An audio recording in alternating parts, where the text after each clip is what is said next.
de regreso, segunda parte de esta edición de Plenamente, en la que estamos hablando con el doctor Agustín Barúa. Agus, me gustaría hacerte una consulta, vos que tuviste la oportunidad de ver de frente lo que es la carencia, la necesidad de muchas personas trabajando bañados en villas y todo esto, y se habla mucho y se estigmatiza mucho también lo que tiene que ver con las drogas.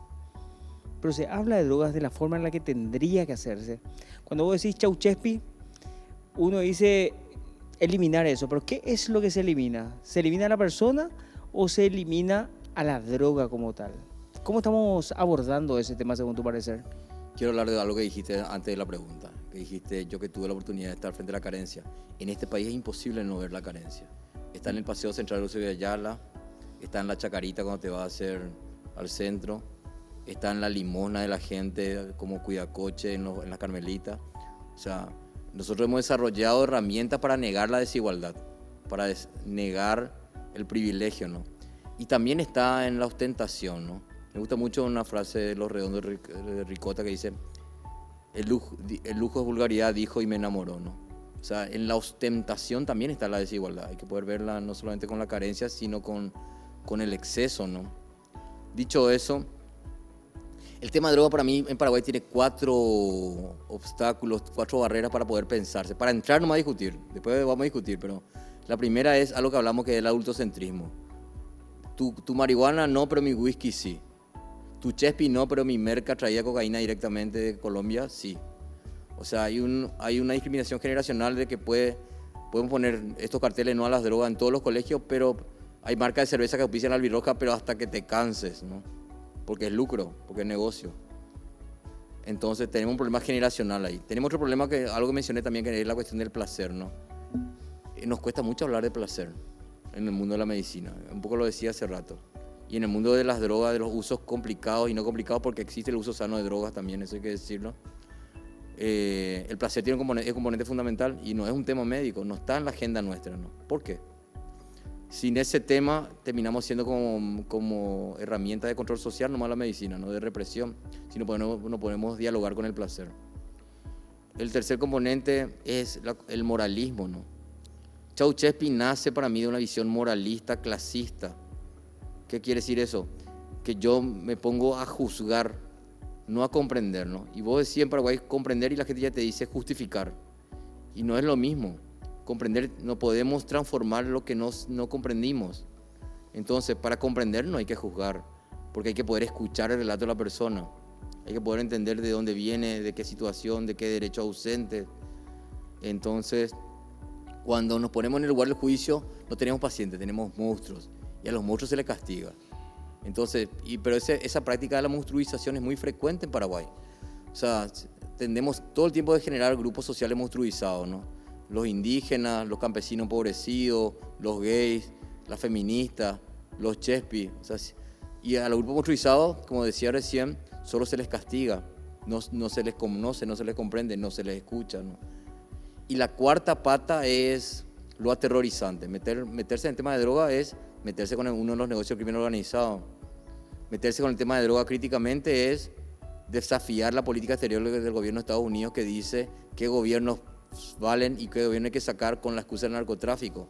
O sea, estas 4 barreras yo creo que hay que poder trabajarlas para después discutir el tema de droga, ¿no? Y para mí, por ejemplo, mi concepto de droga es todo lo que estrecha tu presente y tu pasado e incluye una vivencia de desesperación. Puede ser los químicos, pueden ser, pero también puede ser tu vivencia religiosa, tu Dios, puede ser tu pareja por tu celo, puede ser tu hijo por tu forma desesperada de ser maternalizar con invasión y control. Entonces, dicho eso, también creo que hay que decir que hay como 3 tipos de uso de drogas, que creo que es un dato importante, que es el uso sano de drogas, que es quizá el tereré que está tomando el camarógrafo ahí en la oscuridad, y sí, se le tiñen un poco los dientes, pero no le causa mayor problema, ¿no? O la cerveza que uno toma con sus amistades conversando, o una borrachera para festejar algo que uno hace aisladamente y después deja su moto y pide que alguien le lleve porque está en pedo. O sea, ese es un uso cuidadoso de las drogas. Un petardo de cannabis. O sea, ¿qué es el uso complicado? Y ahí ya se comienza a enredar. Es cuando uno de estos 4 ámbitos se complican. La salud corporal, la salud mental, los vínculos y la cuestión legal. Con uno de esos ya tenés un uso complicado, ya es un problema. Y el uso dependiente de droga es cuando uno tiene tolerancia y abstinencia, ¿no? Tolerancia es, necesito subir la dosis para el mismo efecto. Y abstinencia es, me pongo mal cuando no tengo la sustancia. Entonces hay todo un espectro de posibilidades para poder hablar de este tema de drogas que a veces está todo muy reducido por todos estos obstáculos para pensar que te decía. Muy minimizado, está muy simplificado. Y simplificado de manera moralista, ¿no? Entonces es una cuestión de vicio, ¿no? No es ni una cuestión de enfermedad, y menos todavía una cuestión de... Como decía una compañera en Montevideo, ella tenía una visión psicoespiritual de las drogas y decía, las personas que se complican con drogas son las personas más sensibles en un mundo tan violento como el nuestro. Entonces se aferran a las drogas y ahí se complican más, ¿no? Yo siempre le digo a la gente que hay que drogarse, pero hay que drogarse cuando uno está bien en la vida, para celebrar la vida, ¿no? Entonces tenemos un cumpleaños, estoy contento y vengo con mi amistad y celebramos. Pero cuando estás mal no hay que drogarse, hay que pedir ayuda. El problema es que no pedimos ayuda. Y peor, le pedimos ayuda a la droga y ahí nos hundimos mucho más. Tenemos dos problemas. El problema que ya tenía y mi uso negador de mis conflictos de la droga. Es muy profundo esto que estás diciendo. Y Hay el que saber entenderlo e interpretarlo también. Y es interesante porque para mí, claro, como te decía antes de entrar, es para conversarlo, para disentir también, ¿no? Porque en la salud mental comunitaria no es un monólogo, o sea, no es lo que yo digo nomás. Si vos pensás diferente, yo te escucho y vamos construyendo una conversación sobre eso, ¿no? El problema para mí no es tanto eso, sino que es la censura de la diferencia, ¿no? Como que todo ya está predefinido, hay un saber experto que es el que define todo. Entonces, por eso te decía, ¿no?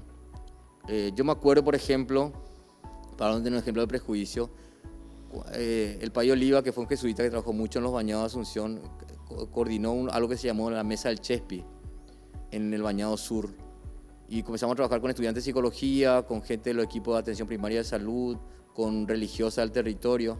Y una vez pasó que un estudiante de psicología y una trabajadora de salud fueron a visitar a los chicos que usaban Chespi a la orilla de un arroyo basural de los bañados. ¿Viste? Los arroyos son tan basuralizados. Y ellos estaban en cuclillas, ¿no? Agachados. Y una de las chicas sacó su mano y comenzó a mirar así, sus uñas. Y uno de los chicos metió la mano hacia atrás y la chica se asustó y dio un salto. Y el chico sacó una lima de uñas y le pasó. El problema cuando opera el prejuicio es la deshumanización, ¿no?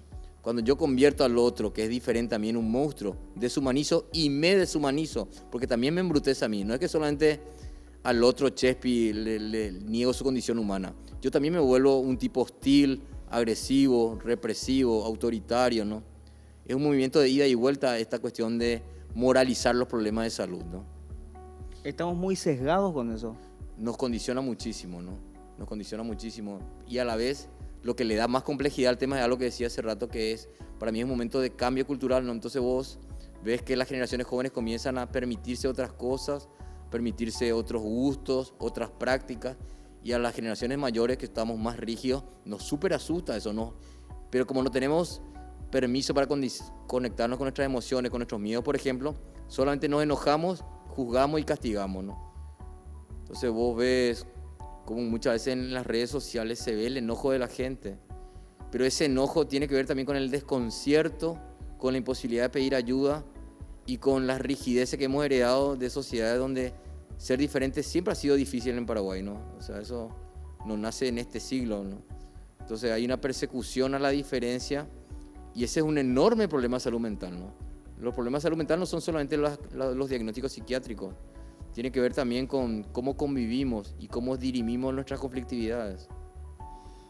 Y ahí es donde entran otros temas fundamentales, que es la salud mental comunitaria. ¿Vos sos especialista en eso? Yo me formé como médico en la UNA, como psiquiatra de atención primaria de salud en La Habana, y la atención primaria de salud es una estrategia sanitaria que en la complejidad de las políticas públicas de salud pone mucho hincapié en el trabajo en la salud territorializada. Son equipos interdisciplinarios que trabajan en un territorio dado, con una población dada, con una mirada integral, porque miran el territorio, no miran solo el diagnóstico, que entienden que la participación es fundamental porque acompañan los procesos participativos de los territorios, y eso se promovió mucho en el Ministerio de Salud de Esperanza Martínez, ¿no? Imagínate que esa estrategia hay países como Inglaterra y Cuba que tienen cobertura universal de esos equipos, ¿no? Todo el territorio está cubierto. Nosotros habíamos llegado hasta la salida del gobierno de Lugo en el 2012 a 700 equipos, ¿no? Para que haya cobertura universal, para que todos tengamos equipos, en Paraguay necesitamos 1.700 equipos, ¿no? Generalmente es una población de entre 3.500 y 5.000 personas, es la que acompaña a cada equipo, ¿no? Entonces ahí viene un poco mi mirada comunitaria, que es potenciada por la antropología, por las cosas que te venía diciendo, y sobre todo por las sabidurías que la gente te enseña en los territorios, ¿no? Yo quiero dar un ejemplo de sabiduría, ¿no? Popular. Cuando yo trabajaba en Fernando de la Mora, trabajé con un colectivo de mujeres que se llamaban Las Chismosas. Eran mujeres villeras que se agrupaban porque sus hijos y nietos estaban judicializados por robo y uso de drogas ilegalizadas. Y estas mujeres tenían una palabra que era fiestear, que yo decía, Agustín, vos no entendés lo que te están diciendo cuando decían ña fiestear. Y una vez les pregunté, ¿qué quiere decir fiestear? Y me dijeron, cantar, poner música, bailar, hacer chistes, hablar toda una encima de otra, gritar, cuando enfrentaban situaciones que sabían que no podían cambiar. Como, por ejemplo, no tener plata para comprarle medicamento a tu hijo y está enfermo, ¿no? Entonces, ¿por qué hablo de sabiduría popular? Porque la gente, en la realidad que tiene, inventa formas de vivir, ¿no? Yo me acuerdo de otra experiencia cuando yo trabajaba en el barrio San Blas San Miguel del Bañado Sur. Una compañera me dijo, vamos a visitarle a una vecina, tiene problemas con el alcohol. Fuimos a su casa, que era al lado de Cateura, y entramos a su casa. Todo su patio estaba cubierto por basura clasificada, reciclada. Cuando conversamos con ella, la primera cosa que le pregunté fue, ¿cómo te mantenés? Porque una primera pregunta es, ¿cómo te reproducís tu vida? ¿Cuáles son tus fuentes de ingresos? Y ella dijo que tenía un carrito empujado a mano y su recorrido era, salía por Félix Bogado, iba por General Santos, salía Fernando de la Mora, iba hasta la terminal, después República Argentina, después se iba a Ayala, después el centro, después el local de clínica que daba antes hacia Itapunta, después volvía, cruzaba Sajonia, iba por Colón, tomaba 21 proyectadas y bajaba al Bañado. Calor, lluvia, tráfico, acoso. Cuando salimos yo le dije a mi compañera, el menor de su problema es el alcohol. Yo rechuparía si fuera ella. Entonces, claro, necesitamos mirar la vida de la gente más allá de nuestros prejuicios morales, más allá de nuestros diagnósticos que a veces son súper acotados, ver la complejidad y sobre todo entender que la gente, por más carenciada que sea, siempre tiene una sabiduría, ¿no? Yo me acuerdo que cuando yo comencé la especialización de psiquiatra acá, me echaron y la volví a comenzar en Cuba y ahí terminé la especialización. ¿Te echaron? Sí. Y cuando todavía estaba acá en el neuro, presencié esta escena, ¿no? Era una sala para mujeres crónicas, ¿no? Se dice mujeres crónicas, las mujeres que están internadas por larga estancia en el hospital. Y era una terapia por el arte, ¿no? Un terapeuta está tocando la guitarra en un círculo, en un patio con mujeres internadas. Y de repente se acerca una chica muy delgadita, con ropas muy raídas, de esa que, no sé si se sigue poniendo, antes se ponía HP, hospital psiquiátrico, se imprimía para que la gente no se lleve la ropa. Y tenía la mitad de la cara llena de yerba mate, como si fuera que metió su cara en una gran bolsa de yerba mate. El terapeuta paró y le dijo, fulana, no me acuerdo el nombre de la chica, le dijo, fulana, ¿querés cantar? Y la chica comenzó a cantar Solo le pido a Dios de León Gieco. No sé si conocen la canción. Chicos. Esa canción, que es bastante conocida, yo dije, qué hondo momento sensible que ella logra conectar esa canción con su contexto, que parecía puro ruinas, ¿no? Entonces hay una sensibilidad preservada en la gente, aún en las máximas carencias, ¿no? Políticas públicas. Claro. En general, nosotros tenemos una ley de salud mental hace unos añitos, que en su proceso de construcción veníamos haciéndolo de manera más participativa, pero un poco antes de que se resuelva, el grupo, sobre todo de la psiquiatría más manicomial, más asilar, cambió el proyecto e impuso otro, ¿no? Entonces vos tenés ese tipo de cosas que hicieron que la ley de salud mental quede otra vez bastante capturada por esa decisión. Si bien en algunas cosas es un avance, en otro sentido para mí no toca los núcleos centrales que son para mí ideológico y económico. Ideológico es, la salud mental todavía sigue siendo fuertemente un aparato de control, no de cuidado, no de dignificación, de vigilancia. Y económico es cuando mira el presupuesto todavía está bastante centrado en el hospital psiquiátrico, el presupuesto de salud mental del Ministerio de Salud, ¿no? Entonces creo que hay muchas cosas por modificarse todavía en las políticas públicas, entendiendo que las políticas públicas de salud mental no son solo políticas sanitarias, ¿no? Porque la salud mental no es solamente un problema médico, por lo que te decía el cerebro, no es una cuestión estrictamente hablando biológica. Entonces, vuelvo a decirte, no hay salud mental sin salud y no hay salud sin derechos.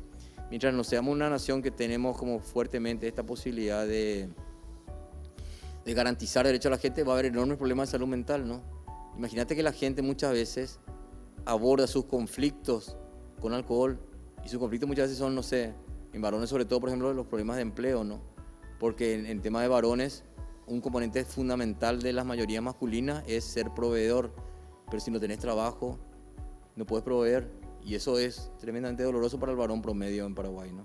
Seguimos teniendo esa mentalidad, ¿no? De que el varón es proveedor. Eso está bastante, ¿no? Bastante puesto, ¿no? Aunque sea proveedor para sí mismo, ¿no? A veces también somos tan irresponsables que no nos hacemos cargo de la familia que generamos, ¿no? Pero es un lugar de afirmación, ¿no? Hay muchos mandatos que configuran fuertemente cómo somos varones, ¿no?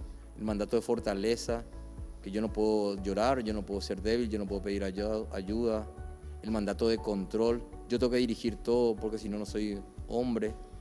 El mandato de conquista, sobre todo sexual, que es como una y otra y otra y otra, vamos en busca, ¿no? El mandato de la heterosexualidad también. No, sigue siendo un problema la homosexualidad como un defecto, una humillación o un pecado, ¿no? Entonces, yo creo que tenemos enormes problemas como para ser varones en clave de salud mental y ese es un tema que también, tampoco trabajamos.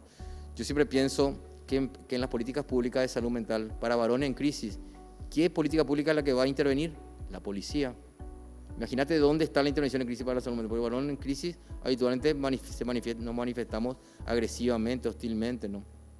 Entonces la policía, que probablemente tenga enormes problemas con sus propias masculinidades, tiene que intervenir con otros varones que también tenemos problemas con nuestras masculinidades. Entonces es un problema que está prácticamente sin intervención. Tienen un choque directo, ¿eh? Un choque directo donde tenés gente que probablemente va a escalar en el conflicto, ¿no? O va a intervenir solamente con medidas de fuerza, ¿no? Entonces ese es un gran problema nuestro también como salud mental, ¿no? Alguna vez una persona nos cuestionaba cuando trabajamos en los bañados, nos decían, nadie va a venir a sus propuestas de salud mental porque las propuestas de salud mental que ustedes tienen están feminizadas. Los varones están en las bodegas, en las costas con las canoas, en las canchas de piqui, no están en las consultas sanitarias de salud mental, ¿no? Entonces necesitamos también hacer una intervención donde la salud mental pueda de alguna manera conectar con los ámbitos de varones para poder dialogar, o si no, no vamos a habilitar nunca, ¿no? Generalmente las consultas de salud mental son 8 mujeres, 2 varones, la relación, ¿no? Y esos 2 varones probablemente por lo menos uno fue llevado por una mujer, su mamá, su pareja, su abuela, etcétera, ¿no? Entonces no, es un gran problema de salud mental. Al hombre paraguayo en general también le cuesta mucho verbalizar lo que son sus sentimientos. Claro, porque se entiende eso como una humillación. Se entiende como que perdés tu virilidad, tu fortaleza, que es lo que supuestamente nos define como varones, ¿no? Entonces, ¿qué tenés? Hipertensión arterial, alcoholismo, accidentalidad, violencia, suicidio, ¿no? Imagínate que la relación intento-suicida entre varones y mujeres es 7 intentos de mujeres por 1 de varones. Pero los varones cuando intentamos matar no somos muchos más que las mujeres, ¿no? Entonces, a veces imagínate que es fuerte decir, prefiero matarme a pedir ayuda.